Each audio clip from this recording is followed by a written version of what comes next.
Welcome back. Let's move on to Steelers talk 3 days away from players reporting for training camp. Mark Kaboly, you wrote a piece earlier in the week that said the Steelers did the right thing and so did Le'Veon Bell. We will start with that particular situation. I'll ask you this question. Where does each side move on from here, and how do the Steelers prepare for life after Le'Veon Bell? We'll prepare for life after Le'Veon Bell. Let's see what happens this year. I think there's a very, very limited chance that he does return next year, and it would be all in a not good situation if he'd either get injured or if he goes out and hits the market and realizes, wait a second, my market value is not that very good. So obviously he's back. He's going to be gone. But I like James Conner. I like what James Conner's been. I know people are probably shaking their head at that one, but I like where he's at right now. Let's give him a shot here in training camp, see where he's at. But what an interesting situation it was for those two. They're going back and forth, the Steelers and Le'Veon Bell, to try to get this contract done. And it just wasn't going to happen because, you know, it's just a situation where one guy doesn't know his market value and the other team thinks they know his market value. They have alternate opinions. Obviously, it took him more than 2 years. I've always said that you go back to pre-franchise tag when that happened. That was your best chance of signing this guy. Once you let him get to the franchise tag, put the exclusive tag on him. Don't let him go see his. And that was a huge deal for him. Not let him to go see what his market value was. There was limited chance of none for him to sign here. So I don't give either side any issue on this one. It's just how it happens. I don't give him guff for having the guts to take the calculated risk of playing this year and not take their guaranteed money that the Steelers were offering, whatever that might be. The fact that we don't know it definitively, like no one can put an exact figure on it publicly, that means that Le'Veon Bell probably made, I guess, the right decision. I think he's gutsy for doing what he's doing. I think they're being sensible like they always are, but from the minute this didn't get done last year, this felt like a foregone conclusion this year. I couldn't figure out why people were getting extremely bent out of shape about the way negotiations weren't moving along this offseason, because it's accompli after, 12 months ago that this coming year, 2018-19, was going to be his last season as a Steeler. Enjoy it while he's here and hope they go far with him. I feel like these sides could have negotiated for like 3 years, 5 years or something. They could have just gone on, and I don't think it's ever going to come into a range where they both were comfortable with where it's at. And I'm with you guys. I think it's going to be fascinating to watch Le'Veon Bell, whether it's in Pittsburgh or whether it's with another team, do what he intends on doing. If he's able to stay healthy the entire season, obviously if he's healthy, I have no doubt he'll be productive. But can he get the kind of money he's looking for? Even if it's not with the Steelers, I think we're in for a really interesting, maybe salary structure changing kind of deal if it works out the way Le'Veon intends it to. Jason, let's go with that for a second, because how many teams really are really feasible as far as having a need for a running back position and having the cap space to do it, knowing what he's going to command? I can name 3 off the top of my head right now. Cleveland, the Jets, and the Colts. They all need running backs. They all got the money. Trust me, he gets out there next March. He's going to get paid the money. He's going to get paid what he wants. He's going to have more than half of that deal guaranteed. So I don't think that's a problem. It's easy to bet on yourself if you're Le'Veon Bell with $27 million in your pocket as well. If he didn't have any money in his pocket, let's see what he would have done. He would have taken this deal. And another thing, what you said, Chris, I mean, this is a guy who there's issues surrounding him that you can't give him guaranteed money. You can't give him what he wanted. So, like I said, it's just a thing you have to let him go. And I like the fact that he is a free agent next year.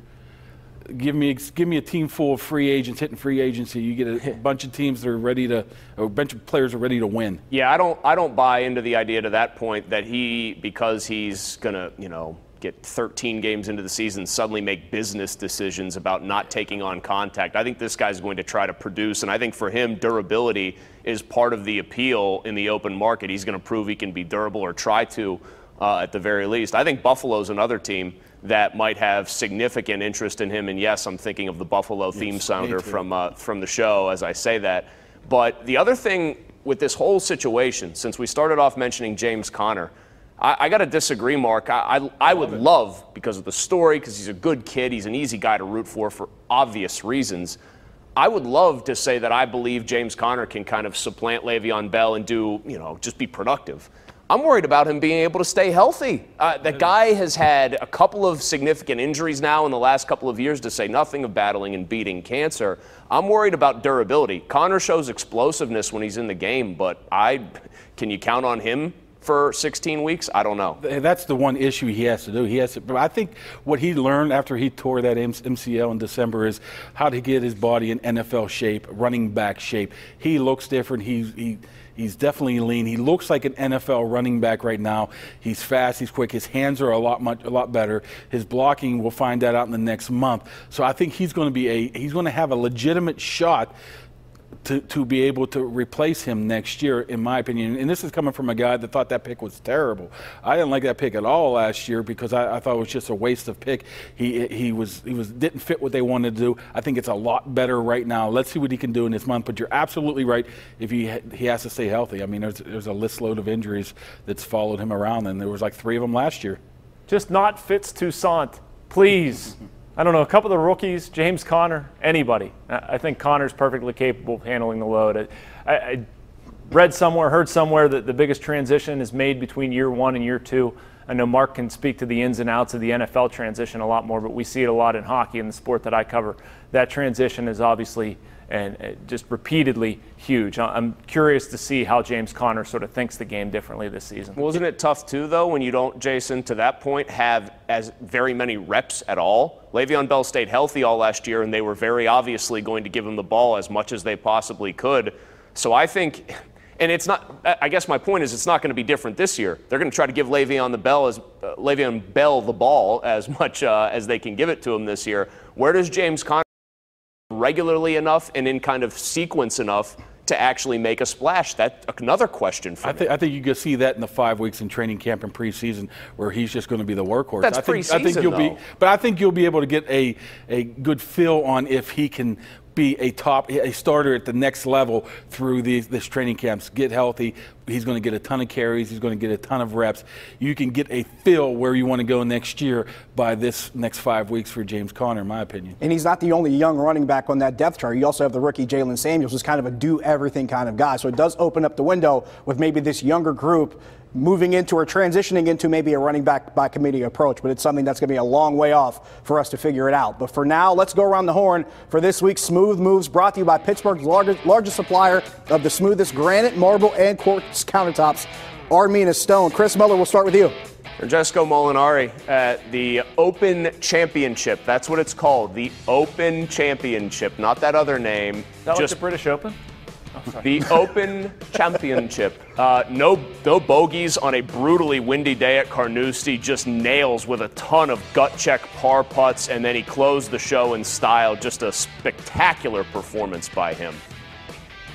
Mark, let's go with you. Smooth move of the week. My smooth move with both Kevin Colbert and company and Le'Veon Bell's agent. They both were able to leak out some information to make their clients or their team look very good. $70 million over 5 years makes the Steelers look very good. $10 million guaranteed, leaked by probably Le'Veon Bell, makes the Steelers look bad. And let me trust me on this one. It was probably those were one of the last offers. So there were probably multiple offers that made it look a little bit closer to be able to sign him. So I think that's a smooth move by both the teams involved to, get their numbers out there. Jaromir Jagr for me. The dream is still alive. He's playing in Kladno, a team he owns, and we can still cross our fingers. Wait, he's an owner player? What? He's an owner player? Yeah. Oh. Yeah. And wow. he That's the best thing I've heard all day. And he hadn't skated in forever. He skated this week, and he's back. And live. That is our Smooth Moves of the Week, brought to you by Armina Stone, who features Pittsburgh's largest indoor stone gallery of granite and marble countertops imported from all over the world to give you the smoothest countertops in the area. Score a touchdown with new granite countertops from Armina Stone. James Harrison and his comments coming up.